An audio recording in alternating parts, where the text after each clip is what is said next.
Greetings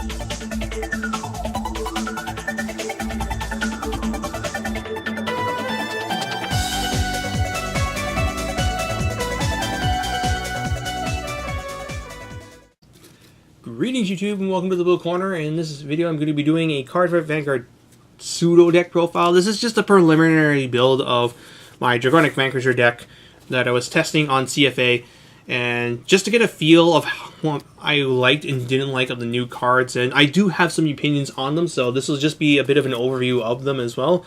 And with that said, yeah, let's get started. So the new cards are a big help to the deck. They will definitely make it high tier 1.5 and potentially low to mid tier 1. Our matchups against some of the more problematic decks have definitely improved with these new cards, although I haven't had a chance to play against all of the relevant decks, and therefore I don't know how things will turn out against, say, Royal Paladins. I imagine it'll be very difficult just because blasters are just an obnoxious deck in general. Ganslot is a fucking stupid card, and I will always argue that until the day that thing gets nerfed or something. I don't know, like, Ganslot Saver is bad card design 101, but I digress. The new cards are definitely a big help, and there are definitely some things that I need to point out with this. So, Forerunner is amazing. This card is every bit as good as we all thought it was going to be, so much that I really want to put 2 in, and I have a good idea of what I'm going to cut for it. Then for the 3s, I'm currently playing 5 Vanquishers. I really want to take it down to 4, but this guy is somewhat useful, I guess. Like, honestly, this card is a bad ride. You never want to see it, as he's just as bad of a ride as your backups now compared to before, because Sparking does so much for the deck. Like, once you get him rolling, it's 3 binds a turn compared to this guy's 1, and if you're only binding 1 card outside of your grade 2s, it's a huge loss in momentum, because you want to end your first stride at Thunderstrike 4 so that the next time you stride into a Buster, you have his quad drive ready to go. But if you're on this guy, then you can at most get 1, 2, 3, and then 4, 5, 6. 6. So your starter will have to get a bind off in order for you to achieve Thunderstrike 7 at second stride, and you'll have to use a flip, thus missing out on an extra turn of quad drive, which really stinks. The only reason why I haven't cut this card out entirely is that he does have some applications with his GB2 against small poke decks, particularly Dominate. I feel like if it's looking like I'm going to be hit with a Mugen Lord on the following turn, I might very well ride this over Sparking so that I can impede drag and kill 2 things, because Mugen Lord takes away my entire board, and then I can get become plus 7,000. Granted, if their opponent sees me do this, they might just use Mokuro instead, but I think they're going to use Mokuro once a game, so I might be able to bait that out beforehand. Who knows? But granted, this is all paper talk. I haven't had a chance to actually play this out against an established Dominate deck. But, yeah, like, this card, it's not very good anymore. Like, do not run 8 Vanquishers. Don't run 7. Just 6 or 5 at the most. And then just run your backups, because they do good things. Like, your backups are either going to be Groundbreaking General Bisham, who has that on-hit Thunderstrike 2. Look at the top cards of your deck for each of your opponent's bound cards. Call 2 units with Thunderstrike, and then bind them at the end of the turn. It's multiple attacks, which is pretty nice during your push turns. You can also run Electro Butcher Dragon, who is on-call weird, counterblast 1, retire bind something in the front row, and then Generation Break 1, Thunderstrike 3. When he attacks the Vanguard, he becomes 14 attacker, so with a 7 behind him, he becomes 21. Electro Butcher Dragon is actually not that bad of a card, especially if you're up against, if you're in a meta where 7C's Rush is very predominant, or you have to deal with blasters a lot, then Electro Butcher can kill the Negro, the Knight Spinals that they leave up in the front. No, wait, they probably wouldn't do that. They probably, you can still kill Slash Aids with them, though. But Electro Butcher is kind of good for that, and you can just kill Blaster Blades that they leave up at the front, too. And, hey, he's a 21 attacker with a 7k booster, so he's 26 on a Buster turn.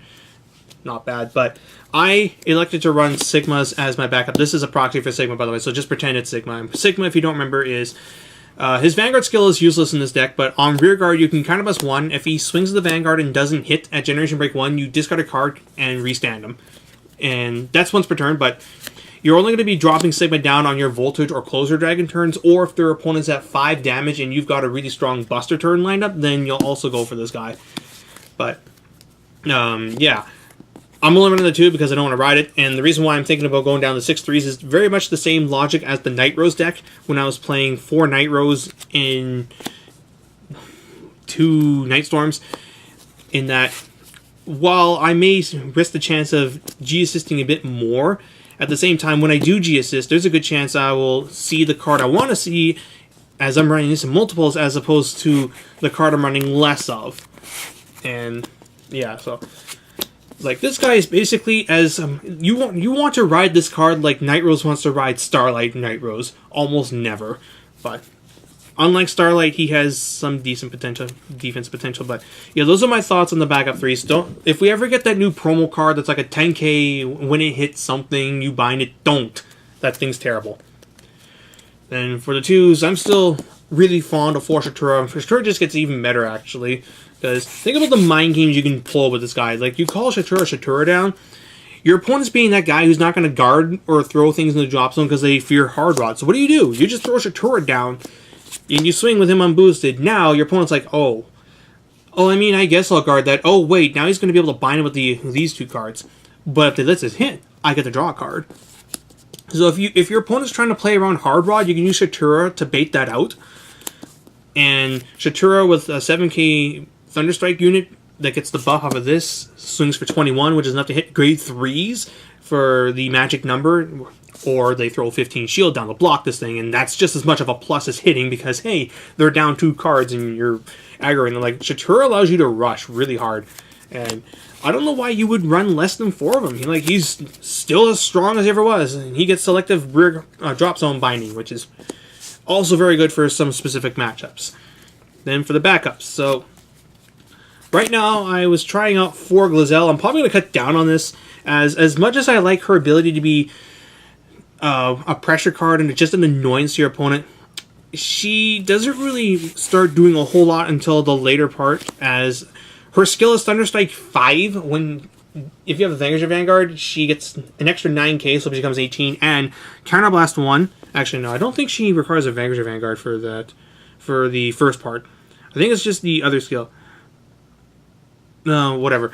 The important thing is, like, at Thunderstrike 5, she becomes 18, so that's pretty cool. And then you can Counterblast 1, and once per turn, you can choose your opponent's Vanguard and Rearguard and attack them simultaneously. So she's basically a 1-strike 2-folds Jin, but but better. And she's not Generation Break 1 restricted too, so if you can get the Thunderstrike 5 somehow before Stride, then hey, that's pretty cool. She helps clear the board away for VMAX. If you are trying to VMAX your opponent with only 2 Vanquishers face up in G-Zone, then you get to retire bind 1, they're down to 4 rear guards. This can swing it for 19, and they're now down to 2 rear guards. No.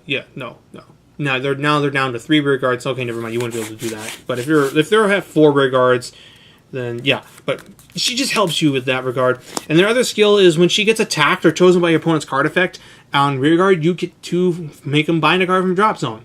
Simple as that. Your opponent pops this, locks this, spins this, bounces this, binds this, dominates this, doesn't, or just swings at it, you bind a card. That's pretty fucking cool. But again, because she's Thunderstrike 5, I don't think she really does enough early game to warrant the 4 copies, so I might cut her down and maybe run a pair of Martial Arts Dragon. I'm not running him in this deck, but that doesn't mean my opponent knows I'm not running him. And because of the Phantom Martial Arts Dragon, they may very well not bother to rush me early game, which is fine by me. Or if they do rush me down, then I'll just attack their rear guard with the Vanguard and I'll just attack their rear guards first and deny them Counterblast with the Vanguard, and then I can also opt to stay stuck for a turn because they're only at 1 Counterblast, therefore they can't Sabreeze me. And then lastly, I'm playing for Helena because I love draw power, and being able to get just an extra draw for a simple cost of GB1 Thunderstrike 3 is just fantastic. Like, it's not as good as Dragonite Mubdi, but he pulls his fair weight. Like, Dragon Empire clans as a whole are very lacking in their ability to build their own advantage. They're good at taking cards away from their opponent, but when clans like Paladins and Gears can just replace everything that you killed and draw cards while also multiple attacking or pushing your shit in, we've got a problem. Whereas we're still just killing, but now we have these options that let us reinforce our hand so that we can actually defend against these pokes better and then fight back. And for that, I like Helena. It does suck that he's Generation Break 1, but to be fair, Mubdi's also Generation Break 1, and he's just so good in that deck. But if you don't want to run this guy, that's fine too. This deck does have a decent amount of draw power now. It's just I like having the extra draw power. He's also 11k the turn you call him down, so he can still hit for numbers, which is pretty nice. And that's it for the 2s. Other cards I'm considering in here, Martial Arts Dragon maybe, but to be perfectly honest, we don't really need the card anymore. Now we have actual options in the G-Zone, and that's pretty sweet. And there's also 10k vanillas just to prevent rushing entirely. Then for the 1s. For the new Anastasia, this card is amazing. Run it, drop the other one. Thunderstrike 4, when she's retired from Guard Circle, draw a card. It's a PG that floats. I don't know what else I can say. Like, it is one of the best of the new PGs out there. She doesn't return herself to the hand like the Grand Blue, Gear Chronicle, Nubatama, or Shadow Paladin one, but she does replace herself, and that's pretty cool. 4 Stride Fodders, that hasn't changed. 4 Smash Boxer Dragon, this card's amazing. But Blue, the Reddit says this thing is terrible. Yeah, well, the Cardfight Reddit is pretty much on the very bottom of the pecking order when it comes to relevant opinions, in my own opinion. Smash Boxer Dragon is a really, really good card, as he has 2 effects, and they're both Generation Break 1. The first one is when he is boosting a unit with the Thunderstrike ability, both himself and that unit cannot be chosen by your opponent's card effects. So this means if you're trying to make a big push on your Voltage or Closer turn, and you know your opponent has the Head or Hound or the Griffin, then you can just do this, and now they can't do jack shit about your push. They have to perfect guard or throw their hand down to just guard this attack, because they can't pop it, and that's pretty cool. And his other skill is Thunderstrike 3. After he boosts and you have a Vanquisher Vanguard, you can throw him into the Soul to countercharge 1 and draw a card. So he replaces himself while adding to your Soul, which is really good because we do Soul Blast a bit with this deck, thanks to Buster and Fatin, and if you're running the Martial Arts and Rock Climb Dragoon. And yeah, just giving your column immunity from card effects is pretty crucial on a push turn. And also, because he goes into the Soul, you open up a rearguard slot, which means Impede Dragon can get more value. And I rather like that. And lastly, 2 Dragon Dancer Fatin, because this card is piss easy to enable now. I might take this up to 3. Then for the triggers, 4, 8 crits. We get a new version of this guy as an Eradicator. I think it's something Shiva, like Eradicator Shiva. And she does the same thing, just throw into the Soul, buff a unit by 3k, and then this guy is still this guy. And then I'm currently playing draws, but I'm probably going to cut these for stands, and I know which one it's going to be. It's probably going to be the Eradicator stand, because Sharp Impact Dragon goes into the Soul to countercharge 1. It's a neg 1, yes, but if you're short a Counterblast for VMAX, then fuck it, I'll neg 1 to kill you. And then just the 4 heals. So one thing I do need to point out, though, is that I have seen both on CFA and on some profiles and YouTube videos, people running this piece of shit card. This card is not good. Don't run it. But it provides pressure. Yeah, and then that's it. It does literally nothing else for the rest of the game. You're giving up a 10k shield for some additional pressure. Whoop-de-friggin' do. You know who else does that? Shatora. Or you can play Helena to draw a card. You can use Gazelle to kill 2 things. You can play Smash Boxer Dragon to make your column immune to effects. You can play Fatin to get a draw. Why would I want to give up a 10k for on-hit Retire Bind when I can just play any of these better stands that do other things? This, when something gets retired by an effect on my turn, goes into the deck, draws a card, and then flips a damage. This, when something dies on my turn, not by an effect, it just has to go into the drop zone so I can just beat it over. He retires himself to kill a thing, but unlike Jin, this is as long as he's in play. So, if he survives until my next turn, and Sparking manages to kill something in the front, then I can pop this guy off to kill something in the back. Whereas this guy is only good the turn to call it down, or, instead, you just run the Eradicator stand trigger, who unflips a damage. Just, don't run this thing, it's bad. Okay, so that little rant aside, let's get on to the G-Zone. So, this is where I might very well make the biggest change of all, because right now I'm rocking the 4 Buster, because this is your first stride, your mid-game stride, and potential end-game stride. Soul Blast, Persona Flip, your opponent binds a card from drop and rear. He doesn't retire which really sucks, as it doesn't enable this or chain bolt. And you may notice they're not playing chain bolt. That's because it's not needed anymore. An established sparking will get you just as many binds as chain bolt as multiple chain bolts would in a turn. So what's the point of running a card that doesn't really pull its own weight anymore, especially if I end up binding my opponent's drop zone entirely? But the main issue is that my only form of retiring comes in the form of sparking, and if I'm playing it, this guy, and I'm currently not. So anyway, back to this guy. So, and then his other, and then, yeah, you Soul Blast 1, flip, your opponent binds a unit from drop and rear, and then if you have more rear guards than your opponent, you choose 3 units and you gain 3,000 power. That's pretty cool. It makes your column become +6, which is enough to hit for a magic number. And then his other skill is Generation Break 3, Thunderstrike 7. During your turn, this guy gets an extra drive, crit, and your front row gets +5. This is not tied to the Persona flip, so just like Ziegenberg, if you meet the conditions, you can just stride this guy, not flip, and immediately do shit. And that's pretty fucking cool. Your game plan is going to be stride, flip, and then stride, stride. And then after that, you're going to go into your voltages, or your VMAX, or your closer, depending on the situation. And you got Seabreeze. Now, time for the unpopular opinion that's going to get people mad. I'm not sure if we need 4 voltages anymore. Like, I've never gone into the second one, both in my CFA and pre-CFA testing. I never really used voltage a second time. It was basically Buster Buster, followed up by VMAX or Closer Dragon, and honestly, I want to up my VMAX count to another copy so that I have the option of doing it twice, if need be, and then a Voltec Zapper Dragon who still has really good niche applications in some specific matchups, i.e. you don't really have a hand that can take advantage of voltage, or you don't have a hand that can help you set up VMAX easier.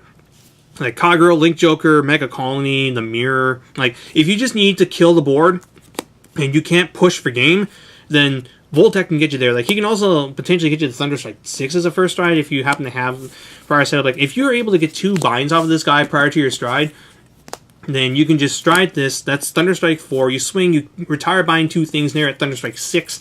You get to go to Thunderstrike 8 by just striding onto another Thunderstrike unit. Fantastic. So that's that little thing. Like, I could be wrong on this, and maybe 4 voltage is still the correct way to go here, but I don't know. What kind of sucks is that since this guy doesn't have Thunderstrike, you don't get the retire bind off of sparking as opposed to this guy and V-Buster, so that kind of really stinks. And since he doesn't enable binding himself unless he hits, you really aren't going to be going to this guy until much later in the game after you've like gotten way more binds off. And yeah, it feels like after I've used this once, I'm going to be going for VMAX or Closer Dragon to close out the game. So maybe, yeah, I'll just do that. Then Seabreeze, because grade stalling is a thing. And then for the G-Guards, I'm running 2 Impedes, 1 Bulwark, and right now I'm on the fence if I want to run a second Bulwark Dragon or one of the new card Brahma. I was testing Brahma in the video, but I never actually used it. I just flipped it up for Impede Dragon. Brahma's skill is when it's placed on guard circle, you can bind 2 cards from your own drop zone of different grades, and it becomes plus 10,000 shield.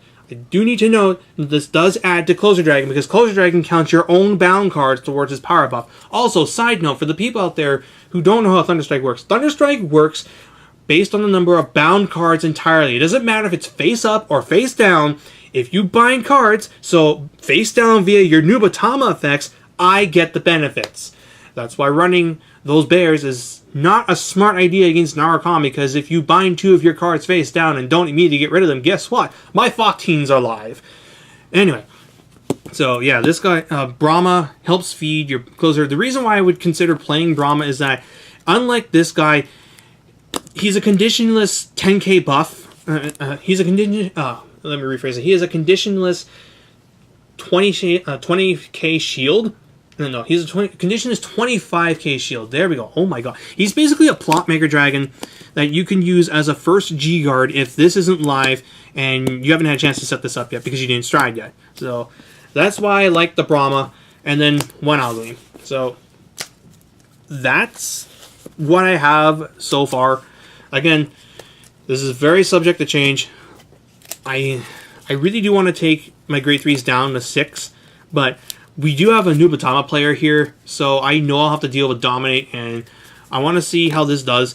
If my theory on this against Dominate is wrong, then I'm just going to cut this and then run either another starter or another FOT team so that I can just do more things like this gets me more draws, this gets me more binds, more counter charges, and kills. And that's the list. So, if you've had a chance to playtest this deck on CFA, please share me your own thoughts. Do you agree with my opinions? Do you think I'm wrong? What changes are you doing that are different from mine? Obviously, I'm rocking a more consistency version. I say that in spite of the fact that I'm not running 7 Vanquishers, but I'm much more draw heavy than some other lists. I'm not running Plasmatron Dragon. I do want to give him a shot, though. He's really powerful. And yeah, I didn't like 4 Glazelle, so I'll cut her down. It's either going to be for 2 Rock Climb Dragoons, 2 Plasmatron Dragons, or 2 10Ks.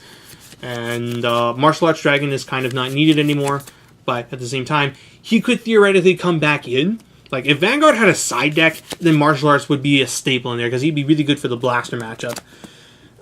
Or any deck that just really likes to Grade 2 stall you. But I feel like Grade 2 gaming this deck isn't actually a very smart idea, because the more you Grade 2 game, the more cards you're going to eventually have in your drops on, which means Hard Raw gets more binds. So eventually, it's going to get to the point where it's like, yeah, okay, fine.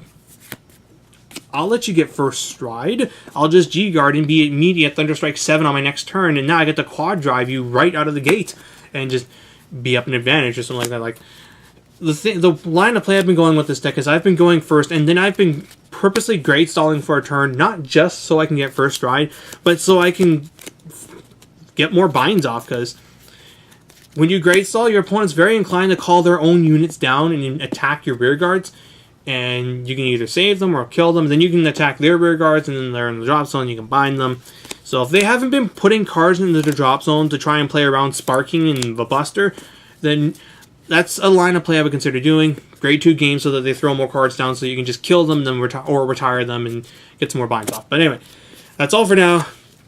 I hope you guys enjoyed the video, and until next time, this is Boostar89, checking out. Oh, and don't play this piece of shit!